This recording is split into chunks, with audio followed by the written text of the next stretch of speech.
1, 2, 3, come on.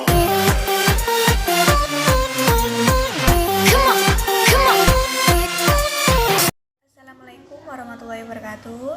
Sebelum proses pembelajaran kita mulai, marilah kita berdoa terlebih dahulu. Berdoa mulai. Doa selesai. Nah, sekarang Ibu akan mengabsen satu persatu ya. Yang pertama yaitu Rohman, Ferli, Hikmat, Reza. Hadir semua ya. Selanjutnya di sini Ibu akan melakukan proses pembelajaran, yaitu materinya konsep ruang. Mungkin ada yang pernah dengar konsep ruang itu seperti apa sih? Konsep ruang itu kayak apa sih? Bagaimana sih? Mungkin ada yang pernah tahu? Tolong acungkan tangan ya. Proses pembelajaran yang mana materinya yaitu konsep ruang. Konsep ruang sendiri yaitu tempat di mana adanya manusia, tumbuhan, binatang yang ada di seluruh permukaan bumi. Selanjutnya konsep ruang itu terbagi dari lokasi. Lokasi itu sendiri bisa diartikan dengan tempat. Contohnya ada pertanyaan, di mana sih lokasi atau tempat tinggalmu, seperti itu. Yang selanjutnya yaitu distribusi. Distribusi sendiri yaitu suatu kegiatan mendistribusikan produk, baik itu jasa maupun barang, dari produsen ke konsumen.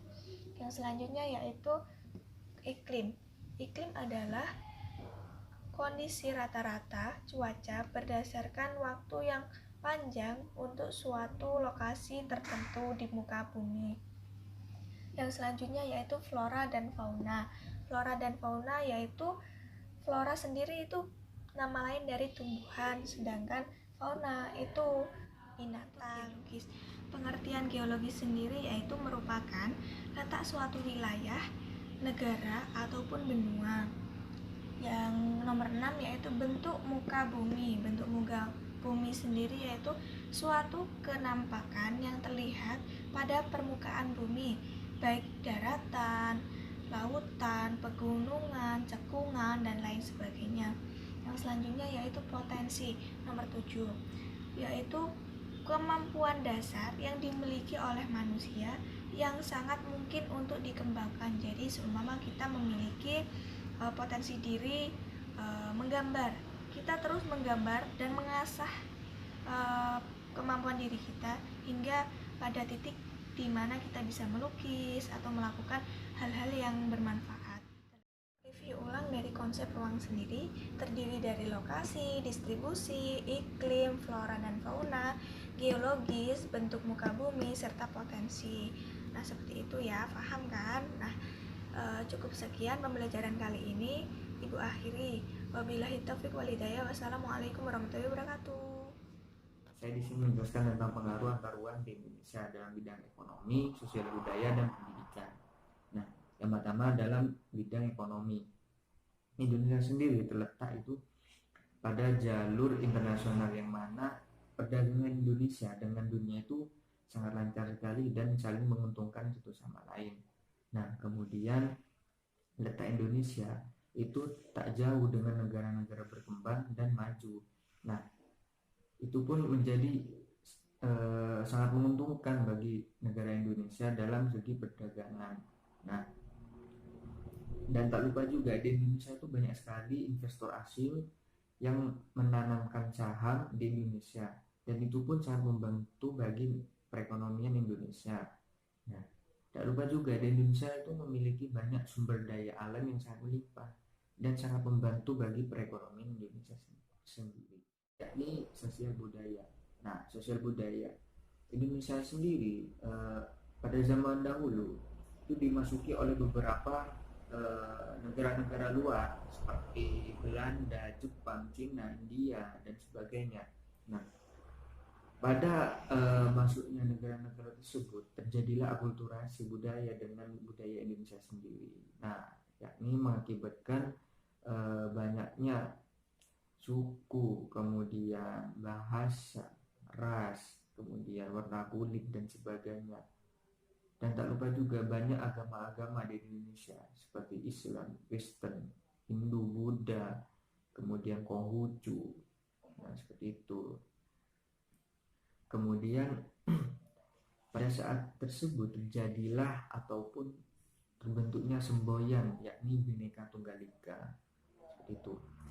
Kemudian yang ketiga, yakni bidang pendidikan. Nah, salah satu contohnya antara ruang pendidikan yakni perpindahan dari pelajar desa menuju ke kota untuk menimba ilmu. Kemudian mahasiswa dari wilayah A menuju wilayah B untuk menimba ilmu juga. Adapun studi banding dari wilayah A menuju wilayah B. Ya anak-anak, pada kesempatan kali ini saya akan menjelaskan yaitu materi yang sudah akan dibahas pada bab pertama, yaitu tentang ruang di dalam pembelajaran IPS, yaitu ruang dan interaksi ruang. Ya, bisa kita lihat pada media map ini, di mana pengertian ruang itu, ruang adalah tempat di permukaan bumi ini baik secara keseluruhan maupun hanya sebagian yang digunakan oleh makhluk hidup. Contohnya yaitu seperti rumah, itu kan kebutuhannya manusia, seperti itu. Selanjutnya yaitu interaksi ruang. Interaksi ruang adalah pergerakan orang dari satu ke daerah lainnya. Interaksi ruang itu ada 3, yaitu yang pertama saling melengkapi. Yang dimaksud saling melengkapi itu yang seperti ini.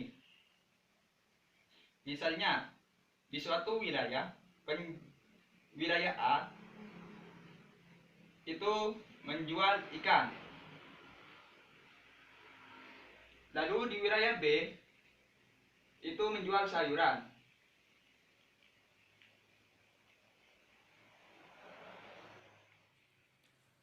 Saya mau bertanya, apa yang dimaksud dari konsep ruang itu, Bu?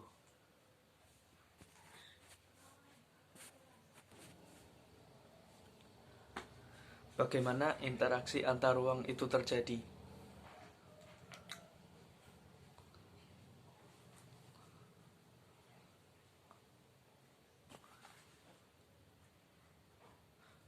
Serta apa pengaruhnya interaksi antar ruang itu terhadap kehidupan manusia?